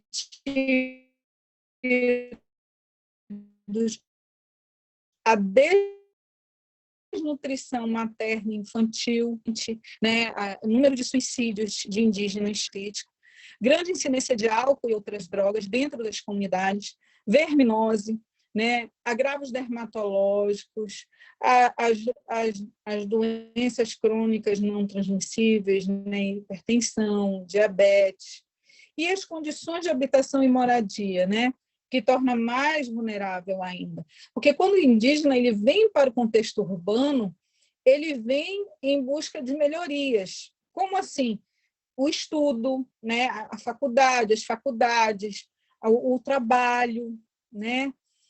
Nós temos aqui o Polo Industrial de Manaus. Então, assim, a Manaus concentra, é a capital, é a cidade mais importante com relação à economia do Estado. Então, quando o indígena vem, ele vem para estudar, para voltar lá para a sua comunidade como advogado, como médico, como enfermeiro. Quando o indígena chega aqui, é com esse intuito. E alguns trazem suas famílias, né? Então, assim, eu acho que a Jéssica vai abordar isso com uma maior profundidade. Eu não vou me ater muito nisso, não. Então, as condições de habitação e moradia. Nós temos as áreas de ocupações irregulares, né? O Parque das Tribos, por exemplo, ele teve um momento assim crítico, né? Mas ele já está regular. O Municipal de Saúde já tem um projeto e já vai fazer a construção de uma unidade básica de saúde dentro do Parque das Tribos. E vai ser assim um marco para a saúde daquela população, tá? Então, assim, eles sofrem com a questão do saneamento básico, carência ou inexistência de serviços de saúde, né? E isso impacta muito, né, no perfil epidemiológico das famílias que habitam nesses lugares, tá? Então, eles praticamente são aglomerados subnormais que eles habitam, com exceção aí de algumas comunidades, e que precisam ter esse aporte, né, na parte das políticas públicas sociais, de saúde e econômica. Pode passar, por favor, professor. E aí nós trouxemos algumas estratégias adotadas, tá, para atender essa população, né? Eu iniciei com a questão do processo do georreferenciamento para vincular essas comunidades às unidades básicas de saúde. Então, aonde eles estão e para onde nós vamos encaminhá-los? Qual será a referência, qual será a porta de entrada preferencial dessa população? As realizações, né, de ações de saúde em loco nas comunidades, né? Por exemplo, postos de vacinação agora contra a Covid-19, visitas às casas, dentro a contratação de agentes indígenas de saúde, Nós contratamos agora, recentemente, no início do ano, uma equipe de saúde indígena itinerante para atuar no Parque das Tribos, que tem fisioterapeuta, enfermeiro. Então, dentro da necessidade daquela população. Tá? A campanha de incentivo à autodeclaração indígena no ESUS, né? Porque, às vezes, o indígena ele não quer se autodeclarar indígena por ter receio de algo ser mais difícil por ele ser. Eu não vou conseguir isso porque eu sou indígena. Né? Então, existe esse bloqueio, existe essa dificuldade do indígena.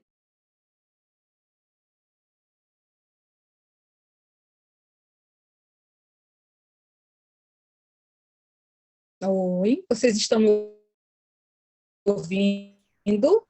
Deu uma travadinha, mas agora estamos ouvindo. Paramos na campanha de incentivo à autodeclaração. Isso. Ai, gente, mas a internet vai nos ajudar. Já estou finalizando. Então, esse incentivo à autodeclaração ele é importantíssimo.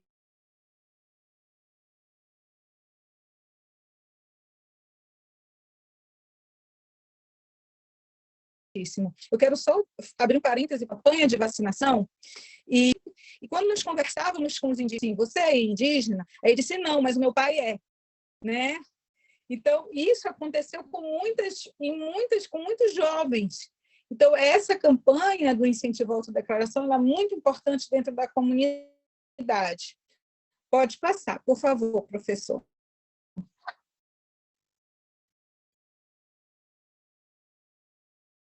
Então, esse aí, o atendimento são mais ações que nós realizamos ali com a Secretaria de Saúde, na parte da atenção primária, né, fortalecendo os vínculos, né, da comunidade com as equipes de saúde, né, mitigando os impactos da pandemia na época, né, no período pandêmico crítico, tá? E hoje também continua, né, as ações do atendimento e monitoramento oportuno dos casos suspeitos ou confirmados de Covid-19, e são várias ações mesmo que nós estamos realizando de forma contundente dentro dessas comunidades. Pode passar, por favor.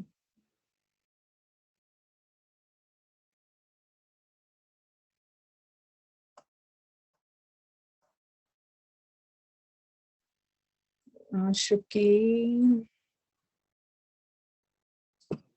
travou aqui para mim. Os principais avanços. Estamos te ouvindo, Nath. Acho que seria o próximo slide, seriam os principais avanços. Eu acho que é um pouco antes, que esses são os registros das ações, um pouco antes, por favor, eu acho que é o anterior, mais um. As ações em saúde bucal, importantíssimo.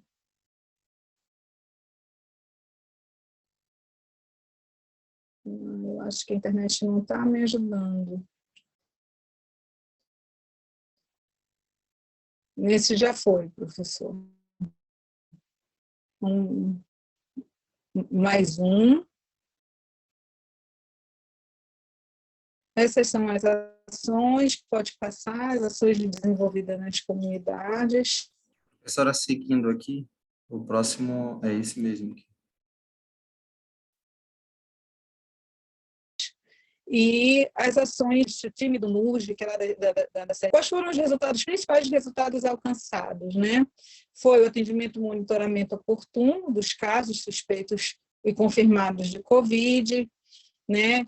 Nós conseguimos realizar o georreferenciamento dessas populações também, e esse trabalho que nós estamos desenvolvendo junto com o Projeto Manaus, ele vai nos subsidiar com relação às ações de saúde futura, a unidade básica de saúde, subsidiar o planejamento dessas ações dentro da comunidade Parque das Tribos também.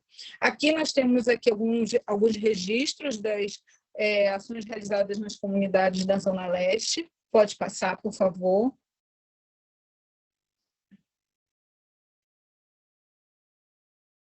Esse na Zona Oeste. Pode passar, por favor, professor.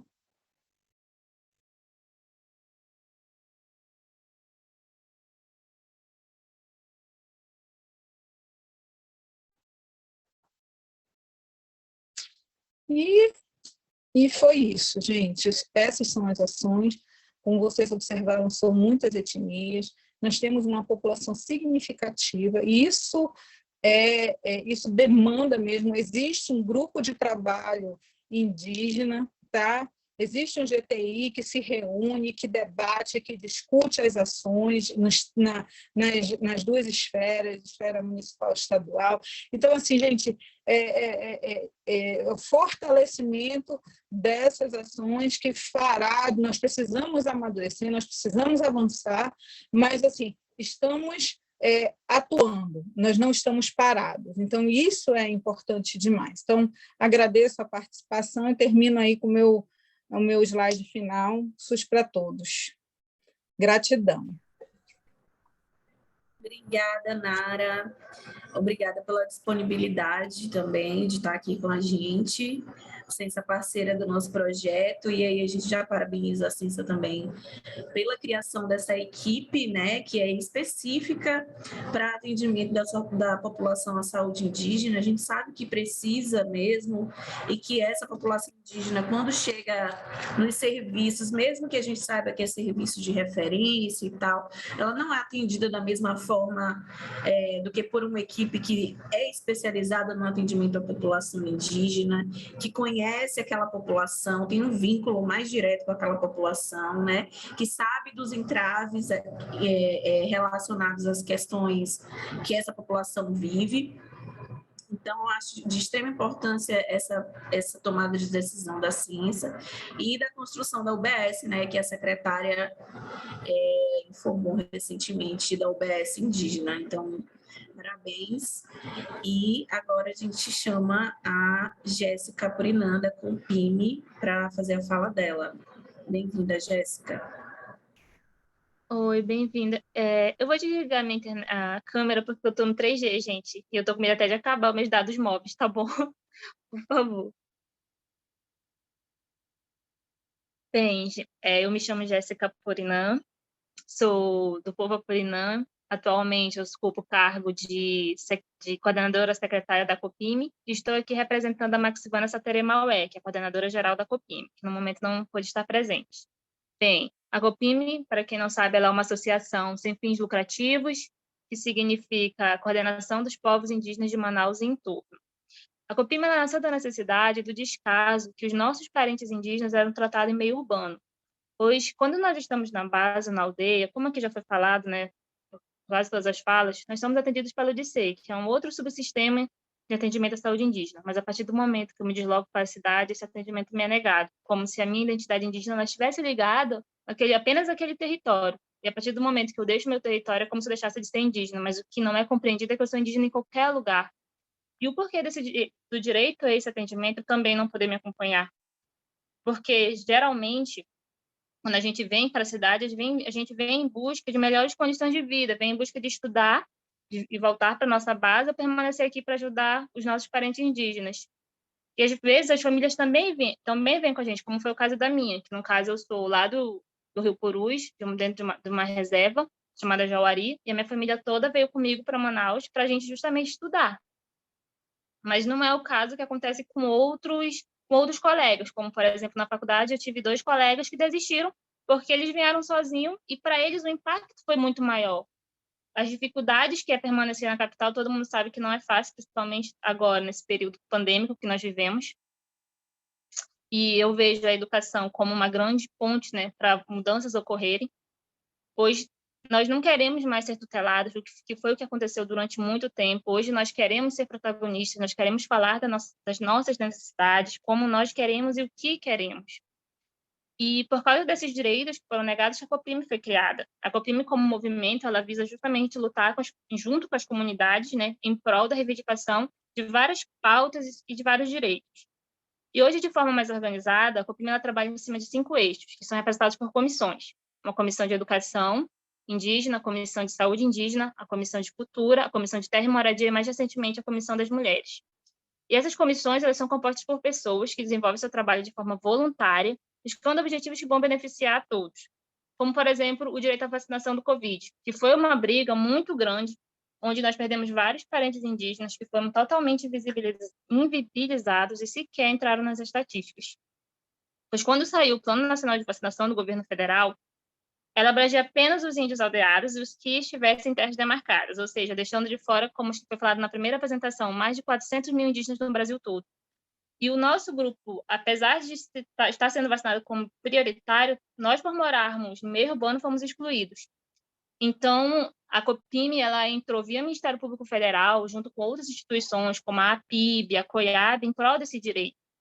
E em 17 de junho, não me lembro se é junho ou foi julho, a Justiça Federal ela decidiu que não haveria diferenciação de indígenas aldeados e urbanos e que ela dava 10 dias para o município e para o estado traçarem um plano de vacinação para todos os indígenas. Essa decisão ela chegou tardiamente, porque aqui em Manaus nós estávamos sendo vacinados por faixa etária, nós já estávamos na faixa etária de 18 anos. Nós fomos vacinados? Fomos. Beleza, maravilhoso. Só que nós não fomos vacinados como nós queríamos, que era ser vacinados como indígenas. Ou seja, mais uma vez, nós não entramos nas estatísticas como indígenas. Essa decisão, apesar de vir tardiamente, como eu falei, mas ela é uma decisão que abre caminhos e nos respalda para outras lutas em prol de outras campanhas futuramente. E um outro ponto que eu queria destacar é em relação à contratação dos AIS, que a AIS é a Agente Indígena de Saúde. Pela primeira vez na história do município houve essa contratação, que foi também uma luta encabeçada da COPIME, junto ao Ministério Público Federal, porque se a gente vai lá na Censa, vai salvar o prefeito, a gente sozinho não consegue nada. Tudo tem que ser meio que ali na pressão, através dos meios legais, para conseguir as coisas. E através disso, houve a contratação, não foi da forma como a gente queria, que a gente queria que houvesse uma consulta às comunidades, às lideranças, e essa contratação ela se deu através de um processo seletivo, mas tem o seu lado bom, porque esses agentes de saúde indígenas, eles adentram as comunidades, eles fazem um cadastro, fazem a escuta, né, das demandas, e é levado para a Censa, e a Censa ela realiza as ações, que é uma coisa que a gente também vê como ponto positivo, a gente também tem que destacar isso. Essas ações levam atendimento médico, como foi falado na apresentação anterior. Nós estamos também na luta agora pela contratação de parteiras e pregadores de ossos como uma forma de valorização das nossas práticas tradicionais, das nossas medicinas tradicionais, porque nós sabemos que não é apenas a medicina ocidental que muitos dos nossos parentes precisam. E acho que foi na apresentação de uma professora que ela falou que dentro da sua equipe, né, tem uma pessoa que trabalha com isso, né? Eu achei muito interessante e que eu acho que é uma coisa que a gente que está lutando e eu espero que futuramente a gente possa conseguir, né? E também uma coisa que eu acho muito importante destacar da COPIME é que ela faz parte do GTI, que é esse grupo de trabalho indígena, que é onde compõem vários órgãos, tanto da esfera municipal e estadual, como a Censa, a SES, a FUNAI, DICES, CESAI, e onde ocorrem várias discussões que dessas discussões, né, vão sair metas que possam beneficiar as comunidades indígenas, e a COPIME ela encabeça esse grupo, e por causa da formação, da criação desse grupo, que é uma coisa inovadora, a COPIME está concorrendo ao Prêmio Inovari, que se nós ganharmos, que é um prêmio dado pelo Ministério da Justiça, se nós ganharmos vai ser algo que vai vir como reconhecimento da luta, né, do movimento, porque a COPIME não é só a COPIME, nós por trás da COPIME existem várias comunidades e associações indígenas que caminham conosco. E uma coisa que a gente está batendo muito em todas as nossas reuniões mensais, porque todos os meses nós fazemos reuniões mensais em uma comunidade indígena, acontece como meio que itinerante, todo mês é uma comunidade diferente, justamente para todos possam conhecer a realidade, ouvir as demandas. E uma coisa que a gente bate muito na tecla é essa questão do da autodeclaração, tanto no censo, quanto quando nossos parentes precisarem procurar uma UBS, porque toda vez que a gente vai em busca de exigir alguma coisa, a primeira coisa que a gente leva na cara é isso. Mas nós não temos esses indígenas cadastrados, não tem essa autodeclaração. Então, a gente está buscando muito sensibilizar os nossos parentes indígenas para que eles se autodeclarem e não tenham essa vergonha de se dizer que é indígena e exigir que coloque lá o seu povo, por exemplo, quando for numa UBS, que ele pertence a um determinado, porque lá no cadastro tem, né, a etnia que a pessoa pertence. E alguns trazem à tona, relatam que muitas vezes eles até querem, só que a pessoa que está fazendo esse cadastro diz que não dá, que não precisa, aí coloca como pardo. E a gente acaba, muitos de nossos parentes acabam ficando como pardo e não como indígenas. Bem, a gente, eu não tenho, acho que é mais ou menos isso, fazendo um resumo do que a Copim está trabalhando. Eu agradeço a participação, a Copim me agradece o convite. Desculpe o meu nervosismo, eu espero que eu possa ter contribuído um pouco sobre o que nós trabalhamos, né, em cima das pautas que nós trabalhamos em relação à saúde e quais foram as nossas conquistas até agora. E muito obrigada pela atenção. Obrigada, Jéssica, foi ótimo. Não se preocupe, foi ótimo, tá? A Copim também é super parceira nossa aqui no projeto, né, nas atividades que a gente vem desenvolvendo. Eu recebi 2 perguntas pelo WhatsApp, mas quem quiser perguntar pode levantar a mão, tá? E tem uma pessoa aqui também levantada a mão. Podemos entrar nas perguntas ou alguma das palestrantes quer colocar alguma coisa antes? Por mim, pode entrar nas perguntas, Thaís. Podemos entrar, né? Tá bom. Então, a primeira pergunta foi para a professora Lavinha. Deixa eu liberar uma pessoa que está com a mão levantada. Michele. Você quer falar, Michele? Está com a mão levantada?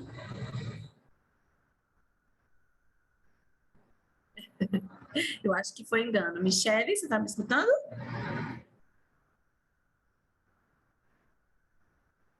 Não quer falar não, né? Tá bom. Tá, foi engano, então. Então, eu vou para as perguntas aqui, para as 2 perguntas, tá?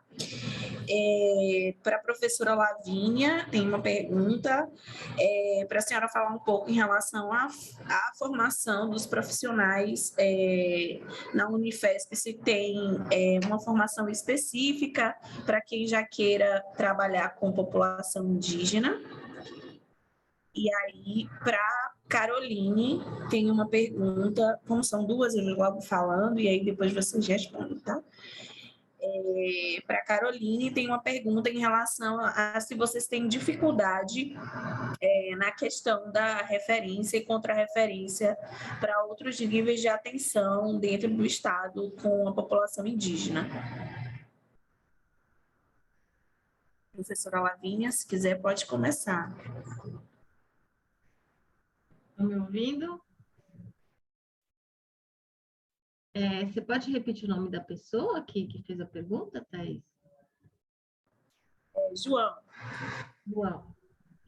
Muito boa essa pergunta, João, porque a Carol mencionou isso também, né?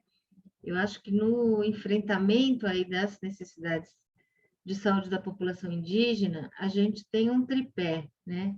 Que é a gestão diferenciada, o cuidado diferenciado e a formação. E aí na gestão entram todas as questões políticas, né? E a formação, ela na verdade vem complementar uma necessidade que o aparelho formador, no geral, ainda não olha para as especificidades culturais, né? Não só dos indígenas, todas elas. A gente ainda vem de uma herança biomédica na área de saúde, né? Que eu posso falar com mais tranquilidade. Você aprende o quê? Aprende o rim, o fígado, o pé, o dente, sem se importar muito quem é o dono de tudo isso, né?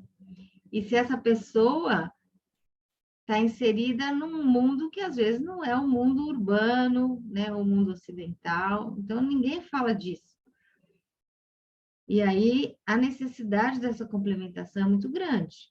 Então, hoje, o Projeto Xingu tem várias iniciativas que a gente chama de formação, né? dentro da nossa universidade, que é a Universidade Federal de São Paulo, depois de 55 anos, só demorou isso. Nós estamos na graduação de Medicina e de Enfermagem, mas demorou 55 anos, gente, para entrar nas grades de saúde coletiva. E aí, como a educação à distância, ela vem de encontro a essa necessidade de pessoas que trabalham em locais remotos, né, que não têm acesso à educação presencial com mais facilidade, desde 2008 a Unifesp investe pesadamente na educação à distância. Então, nós temos 2 cursos de especialização, e a especialização é o primeiro nível da pós-graduação, então, para pessoas que já têm uma graduação na área de saúde, né? Um deles é pela UAB, a Universidade Aberta do Brasil, é um curso gratuito, que é oferecido em convênio com a UAB. Então, nós dependemos do calendário deles. No momento, a gente está com uma oferta, que deve terminar em junho de 2022. E aí, a gente espera editais, né? Boa vontade aí do MEC, da CAPES, para fazer nova oferta. O outro curso, ele é fechado do sistema UnaSUS, que é a Universidade Aberta do SUS, e ele é exclusivo para os médicos, que até é uma coisa que a gente não concorda enquanto instituição, a gente defende uma saúde indígena multiprofissional. Mas o programa Médicos pelo Brasil, que antes chamava Mais Médicos, trouxe essa demanda, né, de formação específica dos médicos. Então, para esses cursos, a pessoa tem que ser médico e tem que estar vinculado ao programa para poder participar, tá? Então, graduação, especialização, e a gente tem os cursos livres, que são chamados de MOOC, né, Massive Open Online Course, que é tudo em inglês, parece que fica mais chique, né? E aí nós temos um específico da Covid, que está aberto, então quem quiser participar, é tudo gratuito, é só se inscrever e fazer as atividades online. E temos um outro que chama O Fazer da Saúde Indígena, que também é um curso bem interessante, uma visão panorâmica, com várias informações da saúde indígena. Para a carreira acadêmica, mestrado, doutorado, aí já é um pouco mais afunilado, porque a gente está num departamento de medicina preventiva, numa linha de pesquisa que é epidemiologia. Então, as vagas de mestrado, doutorado são linkadas neste departamento, tá? Mas hoje, felizmente, várias instituições vêm oferecendo formação em saúde indígena. Ainda não é do jeito que a gente queria, né? Mas nós temos a Fiocruz, com cursos, né? A UFSCar, que é a Federal de São Carlos, também com curso de saúde indígena, a Federal de Santa Catarina, enfim, são várias iniciativas aí. Eu vou colocar no site o chat do projeto, bem que eu coloquei no slide também, que lá a gente tem as informações, e também no e-mail, se alguém tiver mais interesse, né? Pode escrever, entrar em contato, que aí a gente vai avisando, tá bom? Mas todos são muito bem-vindos na saúde indígena, né, Thaís? Porque as necessidades são muitas. Sim, demais. Antes de eu passar para a Caroline, deixa eu só fazer uma pequena observação, que eu participei da especialização, eu sou enfermeira, mas eu participei dessa especialização da Unifesp, vinculada ao programa Mais Médicos, mas porque eu era ponto focal, então eu fui meio que obrigada, eu obriguei as pessoas a me aceitarem lá. Mas foi ótimo, excelente especialização, professora. Aí eu já passo para a Caroline. Então, sobre a questão da rede de referência, né? Como eu falei, a nossa UBS e, consequentemente, o nosso acesso às redes de referência de média e alta complexidade segue a mesma lógica de qualquer usuário do SUS, né? Que reside ali na cidade, no bairro. Então, os indígenas acessam a nossa equipe, né? Uma equipe de atenção básica, atenção primária.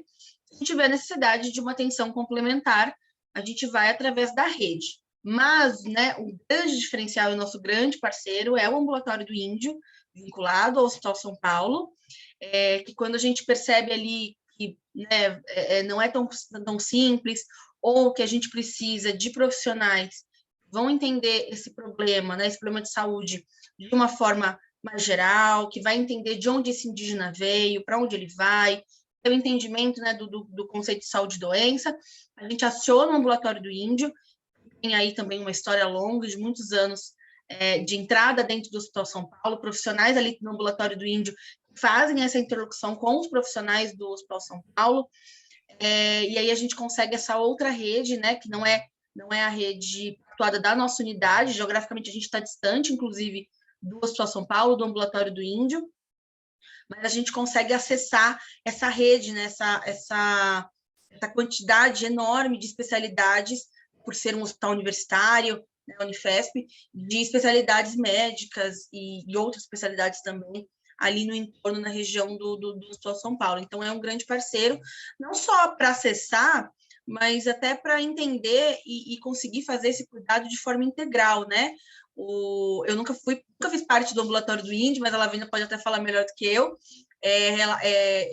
episódios de trabalhos do pajé, né, pagelanças, rezadeiras, dentro do Hospital São Paulo, dentro de setores do Hospital São Paulo, podendo atuar ali dentro, junto dos pacientes indígenas, né? Então, né, também não foi do dia para a noite, é uma história, né, uma história longa aí de conversas, de lutas, de articulações, mas é uma porta importantíssima para os indígenas que passam ou que residem em São Paulo, né?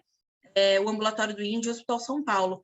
A gente tem uma CASAI aqui, né? Uma CASAI considerada nacional, que é a CASAI São Paulo, que também tem como parceiro o ambulatório, o Hospital São Paulo, é uma rede importante, mas tirando essa rede, né, que é uma paralela, né, construída através de vínculo e tudo mais, a gente segue o fluxo, na unidade, o fluxo convencional. Uma coisa que é interessante só pontuar, né, os pancararus, principalmente as pessoas mais antigas, mais velhos, vão até o ambulatório até por conta própria mesmo, né?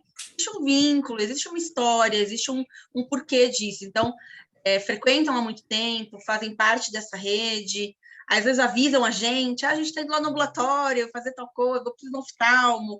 Então, existe essa história, né, que não é de hoje, é de muito tempo.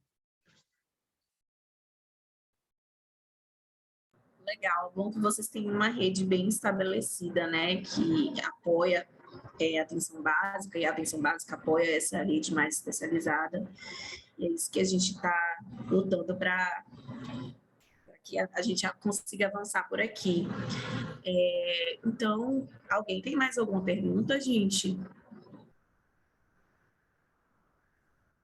Eu posso fazer uma pergunta para a Nara? Pode. Eu fiquei curiosa para saber, Nara, como vocês fazem o referenciamento aí dos pacientes, principalmente nas emergências. Os nossos usuários referenciados pelas comunidades, eles têm cada comunidade tem as suas unidades básicas de saúde, né? E na atenção primária. E dentro da atenção primária, o referenciamento e o contra-referenciamento, ele segue o fluxo dos demais usuários. Tá? Eles vão para o sistema de regulação, então é igual aos outros usuários. Aqui em São Paulo, né, Carol, a gente tem uma dificuldade muito grande de transporte. Então, às vezes, nós conseguimos, né, referenciar, conseguimos uma consulta de especialidade, como a Carol mencionou, e o paciente não vai porque ele não tem como se deslocar, né? A população indígena não tem carro. Então, isso é um grande problema, né? Aí chegam essas demandas de ambulância, né?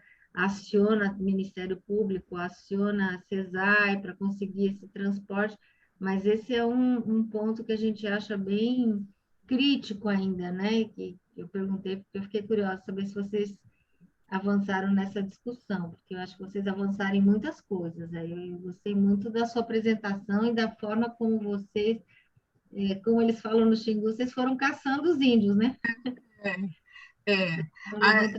Na realidade, Lavínia, existem essas dificuldades, sim, né? da questão do transporte desses índios no contexto urbano, dos indígenas em contexto urbano, dos indígenas em contexto urbano. Então, nós temos essa dificuldade, sim. Como eu te falei, existe um grupo de trabalho, né, em saúde indígena que tem estruturado isso. O município e o Estado têm trabalhado nessa questão da referência e contra-referência dentro dessas especificidades. Então, estamos caminhando nisso. Temos essas dificuldades, sim, mas estamos caminhando nisso. Obrigada. Obrigada, Nara. Tá certo, pessoal. Alguém mais quer fazer pergunta? Se ninguém quiser mais fazer, como chegamos no nosso horário limite, né? Aqui 18 horas do horário de Manaus, 19 do horário de Brasília. Então, eu chamo o professor Rodrigo para fazer o encerramento da nossa web. Muito obrigada a todas. Obrigado, Thaís. Muito obrigado mesmo por você ter segurado a nossa web. Bom, primeiramente, queria aqui só lembrar que temos agora, nesse momento, né, muitas pessoas assistindo que são indígenas. Queria citar aqui a Michele, a Sâmia, o Adriano, que mais? Deixa eu aqui, o Alisson, enfim. Também temos alunos, né, de pós-graduação, mestrado, que está conosco nessa linha, desenvolvendo também o projeto. E a ideia era essa, de tentar promover um ponto de encontro, né, entre aquilo que se estuda, que tipo de serviço de fato nós estamos ofertando para as populações indígenas e, sobretudo, uma fala das camadas organizadas, né, indígena. Então, a nossa ideia era promover o debate e promover esse ponto de encontro. Queria agradecer a presença de todos mesmo, fazendo uma provocação. Esse é o primeiro webinário, novos webinários a gente vai estar promovendo pelo projeto. A gente tem em mente aí buscar algo que é muito premente, né, que é a questão da saúde mental indígena, das populações indígenas em contexto urbano, né, a questão das violências e, sobretudo, o acesso aos serviços de saúde, esse na cidade, e a conversa com a medicina tradicional, que a gente entende também ser um fato muito importante para a gente discutir. A Rede Unida, né, a gente também faz parte de uma rede de pesquisadores, gestores, trabalhadores, estudantes, que a gente chama Conversa com a Rede Unida. A gente tem um fórum chamado Fórum Povos, que é o lugar onde a gente tem discutido, né, a questão dos povos originários, né, na América Latina. Então, a gente tem conversado com a Bolívia, com o Chile, com o Peru, com a Colômbia, né, o Brasil, e fica aqui o convite, professora Lavínia, Carol, e para quem quiser participar desse fórum. Lembrar também que a gente vai... abril do ano que vem, a gente vai estar com o seminário regional, um evento regional, né, da Rede Unida a ser realizado aqui em Manaus, e a gente está organizando uma mesa sobre a temática. Queria convidar todos também a ficarem ligados, porque vai ser um encontro, um evento híbrido. Então, mesmo aqueles que não puderem se fazer presente, né, fisicamente, pode estar participando virtualmente. E o último detalhe é que ano que vem, em julho do ano que vem, a gente também vai ter o Congresso da Rede Unida, e o Fórum Povos está organizando um conjunto de eventos ou ações dentro desse evento condomínio, né, que é o Congresso da Rede Unida. Então, fica aí as duas situações. Uma provocação que não precisa ser respondida agora, mas que nos atravessa e que vai proporcionar novos debates pensar, talvez, né? E aí eu vou pegar a cena da Nara, quando ela anunciou aqui que no Parque das Tribos, esse lugar que fica aqui, numa área periférica da cidade de Manaus, onde acondiciona quase 3.000 indígenas de 35 etnias diferentes, foi anunciada recentemente pela secretária municipal de saúde a construção de uma unidade básica de saúde. E a partir dessa cena eu queria fazer uma provocação.